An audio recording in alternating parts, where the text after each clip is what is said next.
이제 우리가 오바댜서를 묵상하게 되는데요. 잘 아시겠지만 오바댜서는 구약에서 제일 짧은 책입니다. 예, 한 장밖에는 안 되니까 너무나 짧아요. 그래서 오늘 하고 내일 우리가 묵상하면 여러분 구약의 한 권을 다 끝나신 겁니다. 네, 비록 짧은 책이지만 우리 자신과 또 우리 교회에 꼭 필요한 말씀으로 받으시는 그런 은혜가 있으시기를 주님의 이름으로 축원드립니다. 말씀드린 대로 오바댜서는 구약에서 제일 짧은 책이고요. 그리고 오바댜의 이름은 하나님의 종이라는 뜻입니다. 그리고 이름이 좋으니까 구약 사람들이 많이 오바댜 이름을 갖다 썼겠죠. 그래서 자기 아들 뭐 이렇게 태어나면은 오바댜 이름 이렇게 주고 이렇게 했겠죠. 우리가 열왕기서를 묵상하면서도 오바댜가 한번 나왔어요. 예, 언제 나왔는지 혹시 기억나시나요? 그 외에 엘리야가 그 바알 선지자들하고 막 그게 그 대결하고 막 이렇게 하고 나서 나중에 이제 다시 찾아갔잖아요. 그랬더니 한 사람이 나와가지고 이제 만났는데 들에서 만나가지고 이 엘리야가 나를 아합을 만나게 해달라 그랬더니 왜 지금 와가지고 내가 그 당신 처음에 그렇게 사고치고 가가지고 아합이 그냥 하나님 선지자들 다 잡아 죽이고 막 이럴 때에 내가 100명을 동굴에 숨겼다. 그렇게 아합 밑에서 하나님의 선지자 100명을 동굴에 숨겨서 먹을 것 갖다 주고 했던 사람 이름이 오바댜예요. 예, 그 사람도 이름의 뜻이 뭡니까? 하나님의 종. 이름대로 하나님께 쓰임 받았죠. 그 사람도. 이처럼 오바댜라는 이름은 아주 좋은 이름입니다. 하지만 오늘 말씀을 쓴 오바댜가 어떤 사람인지 그리고 그가 어느 시대에 살았고 언제 이거를 썼고 이런 것은 알 길이 없어요.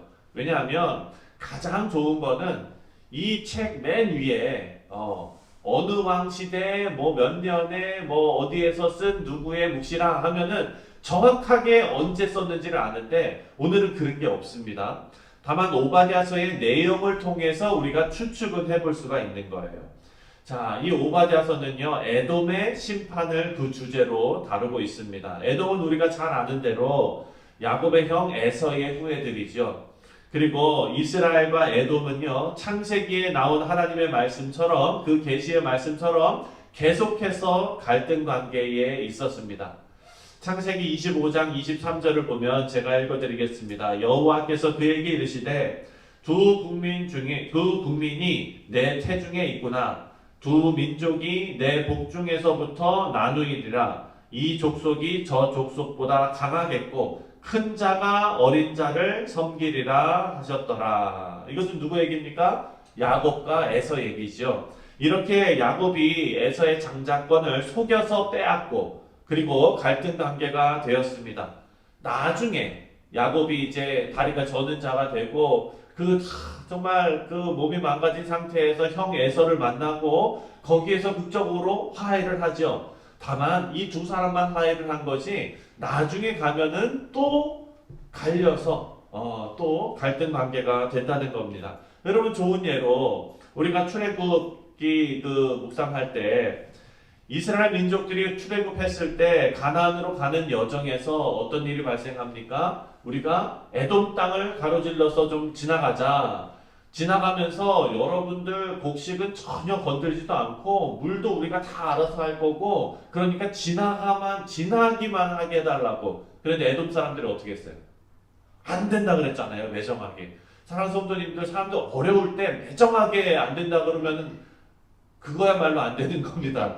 예, 그런데 어려울 때 그것도 자기 형제인데 어찌 보면 어려운데 그 요청을 거절하고 그리고 이스라엘을 힘들게 했던 민족이 바로 에돔 족속이었습니다.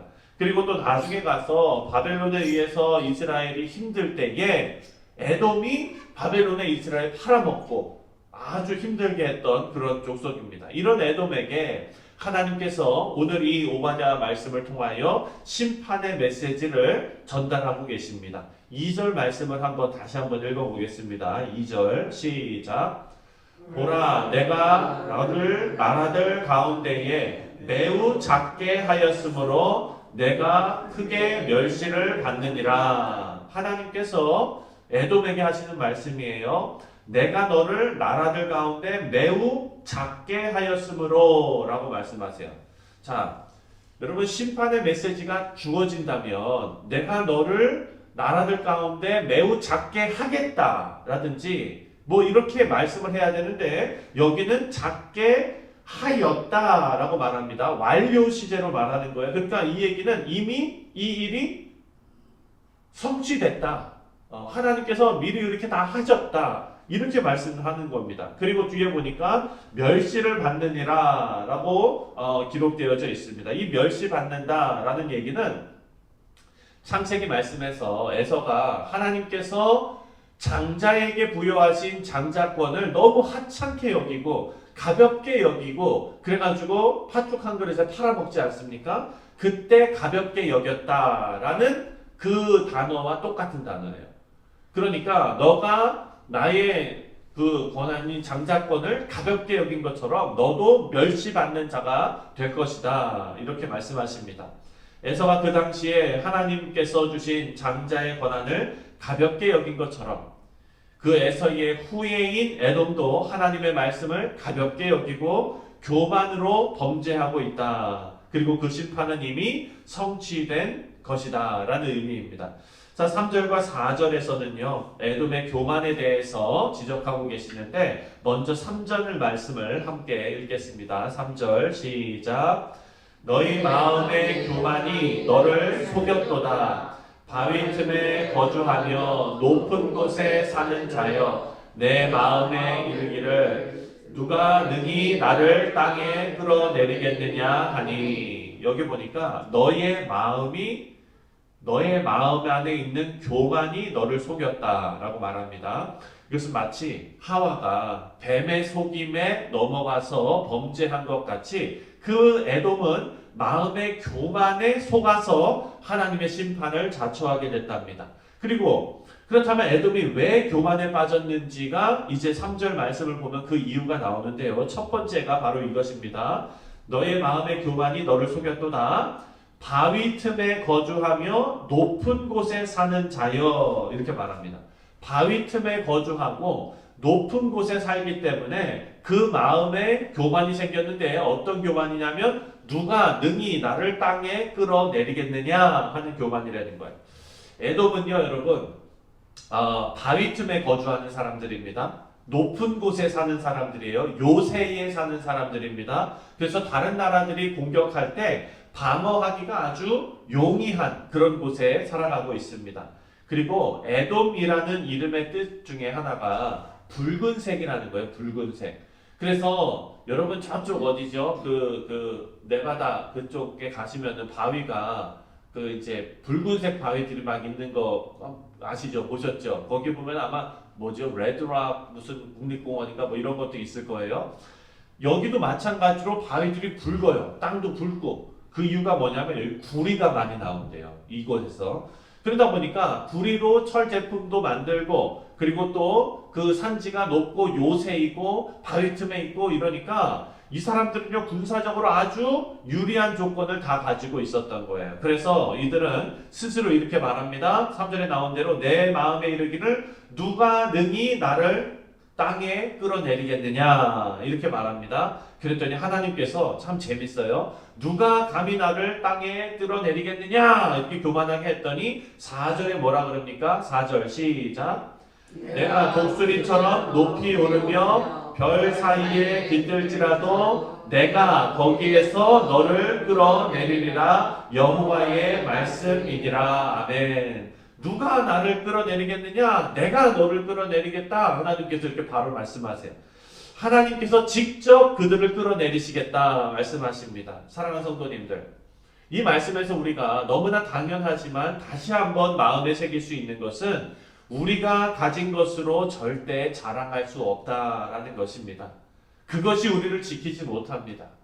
돈이 우리를 지키지 못하고 물질이 우리를 지키지 못합니다. 그것을 오늘 말씀을 통해서 다시 한번 우리에게 알려주십니다. 에돔이 그런 자기가 가진 그런 요새와 같은 지역 그것뿐만 아니라 또 이들 가운데 교만이 있었는데 그 교만은 5절과 6절에 나옵니다. 바로 물질의 교만입니다. 에돔 사람들이 똑똑하고요. 돈도 많았던 것 같습니다. 물질의 교만 5절과 6절 함께 읽겠습니다. 시작. 혹시 도둑이 내게 이르렀으면 강도가 밤중에 내게 이르렀을지라도 만족할 만큼 훔치면 그치지 아니하였겠느냐. 혹시 포도를 따는 자가 내게 이르렀을지라도 그것을 얼마쯤 남기지 아니하였겠느냐. 내가 어찌 그리 망하였는고 에서가 어찌 그리 수탈되었으며 그 각준 보물이 어찌 그리 빼앗겼는고. 아멘. 이 말씀은요, 여러분 도둑이 들었을 때 집에 있는 거 다 가져갑니까?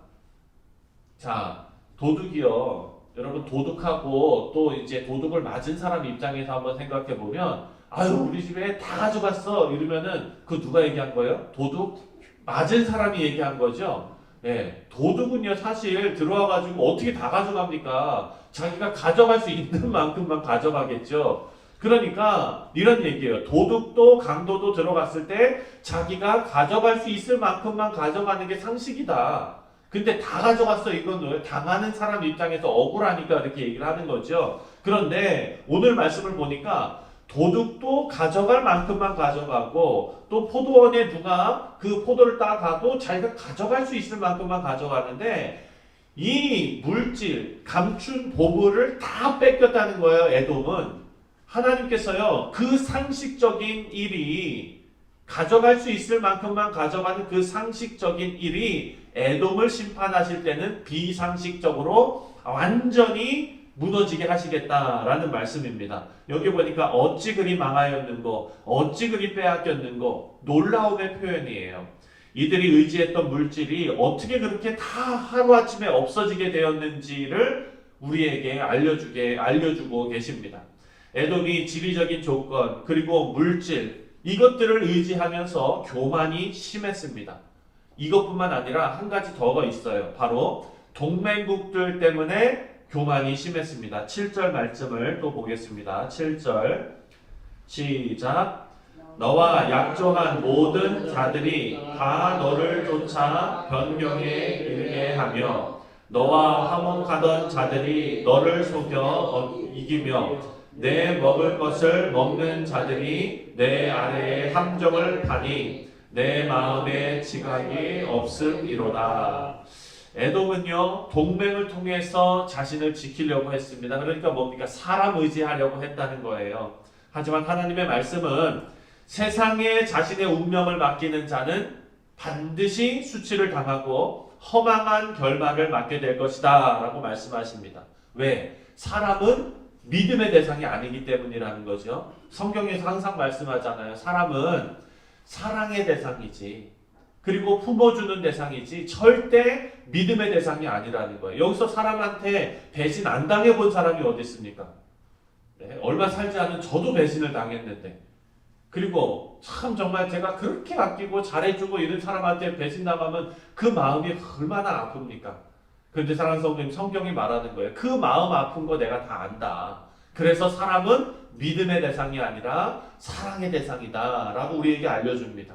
우리 사랑하는 성도님들 에돔 주변 나라들과 동맹을 맺은 것 이 에돔은요 그 나라를 믿고 사람들을 믿고 그들이 에돔을 지켜줄 거라고 생각한 것입니다. 하지만 성경은 사람에 대해서 돕고 더불어 살아갈 대상이지 믿고 신뢰할 대상이 아니라는 것을 알려줍니다. 하지만 성경은 계속해서 우리에게 우리가 믿고 신뢰할 의지할 대상은 하나님 한 분이라는 것을 우리에게 가르쳐주고 있습니다. 자, 오늘 말씀을 통해서 짧은 말씀이지만 에돔의 실패를 우리가 말씀을 통해서 접하면서 오늘 우리 자신과 그리고 가정과 우리 교회 뉴욕 성실 장로교회가 에돔의 실패를 답습하지 않는 지혜가 있으시기를 주님의 이름으로 축원드립니다. 기도하겠습니다.